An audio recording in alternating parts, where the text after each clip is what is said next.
ఇలా వేయించి పెట్టుకున్న తర్వాత అన్నీ ఒకసారి బాగా మిక్స్ చేసేసుకోవాలి.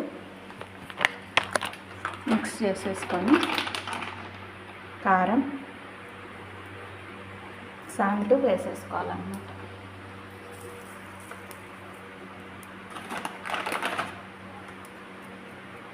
వేసేసుకొని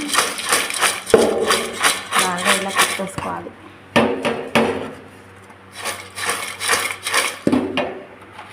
మనకి ఎంత కారం కావాలో అంత కారం వేసేసుకోవాలి. సాల్ట్ కూడా చిటికెడు అంతే. బాగా ఇలా వేసేసుకోవాలి. Simple process. వేడి వేడి మొక్కజొన్న అటుకులు అయితే రెడీ అయిపోయినాయి. మీలో ఎంతమందికి ఇష్టమో కామెంట్ పెట్టండి. Bye bye.